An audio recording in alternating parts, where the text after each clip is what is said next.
పోయినా ఎంతమంది పరిచయం అయినా నేను పుట్టి పెరిగిన ఊరే నా చివరికి ఆయువు పట్టని తెలుసుకొని సొంత గ్రామంలో పెట్టడం అనేది నేను ఫస్ట్ టైం చూస్తున్నాను. ఎందుకంటే మన వాళ్ళు మనం ఎదిగి వచ్చిన సమాజాన్ని మర్చిపోయి ఎక్కడో సిటీలల్లో ఫంక్షన్ హాల్లో పెట్టుకుంటే నాకు పెద్ద పెద్దోళ్ళు వచ్చారని చాలా గొప్పలు చెప్పుకుంటాం, కానీ వాళ్ళు మనల్ని గుర్తుపెట్టుకోరు. ఎక్కడైతే నీ సమాజం నుంచి ఎదిగి వచ్చినవో, ఏ సమాజం నుంచి అయితే నువ్వు ఎదిగి వచ్చినవో ఆ సమాజం శ్రేయస్సు ఎవరైతే కోరుకుంటారో ఆ వ్యక్తికి ఈ సమాజంలో పేరుంటుంది. కాబట్టి అన్న నీకు దాని విషయంలో ప్రత్యేక ధన్యవాదాలు. ఇప్పుడు ఈ వేదిక మీద చాలా పెద్ద పెద్ద వాళ్ళు ఉన్నారు. అన్న మోతి సింగ్ అన్న, మోహన్ నాయక్ అన్న, ఎంఈఓ గారు, అదేవిధంగా మోతిరామ్ అన్న, మా శంబ నాయక్, మా ప్రవీణ్ నాయక్ మేడం గారు, డిప్యూటీ కలెక్టర్ గారు, లక్ష్మీరామ్ గారు. మిత్రులారా, నాకు గత సంవత్సరం రాష్ట్ర మహాసభలు చేస్తున్న క్రమంలో కొన్ని అంశాల పట్ల మా మెంటాలిటీ సింక్ అయింది. సింక్ అయ్యి అన్న నేను నిజాం సార్ మండల్ ప్రెసిడెంట్ తీసుకుంటున్నా, నేను చేస్తాను చెప్పిన ఖాళీ ఆన్లైన్లోనే పరిచయం. నేను నరసింగరావు లోపల ఒక సేవలను చూసిన, దేవిసింగ్ అన్న లోపల నేను ఒక బాబాసాహెబ్ అంబేద్కర్ను చూసిన, దేవిసింగ్ అన్న లోపల నేను ఒక మహాత్మా జ్యోతిబా పూలేని చూసిన. వీళ్ళంతా తమ జీవితాలను మొత్తం త్యాగం చేసి వాళ్ళ త్యాగాల ఫలితమే మనం ఇక్కడ కూర్చున్నాం అందరం. మిత్రులారా, ఆమె పక్కకున్న విజయ మేడం నేను బాబాసాహెబ్ అంబేద్కర్ కు ఒక రమాదేవిని చూస్తున్నా. ఎందుకంటే రమాదేవి ఒక ఎగ్జాంపుల్ చెప్తా, భర్త పైకి ఎదగాలంటే ఎలాంటి త్యాగం చేస్తుంది. డాక్టర్ బాబాసాహెబ్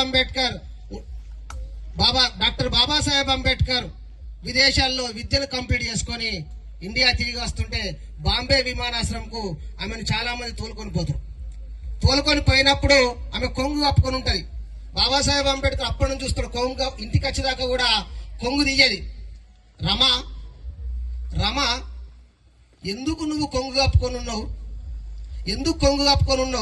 కొంగు నేను బాంబే నుంచి వాళ్ళ స్లమ్ ఏరియా దాకా కొంగు కప్పుకొని వస్తాయి. ఎందుకు ఆమె చెప్తుంది అప్పుడు, అంబేద్కర్ నేను నా దగ్గర ఉన్న డబ్బులు మొత్తం పిడికలమ్మిన డబ్బులు జమ చేసిన పైసలు నీ చదువు కోసం పంపించిన డబ్బులు మొత్తం ఏమైనా కాబట్టి నా జాకెట్ వెనకాల చినిగిపోయింది, అది కుట్టుకుందామంటే డబ్బులు లేవు, అందుకే నేను కొంగు కప్పుకున్నాను చెప్తాను.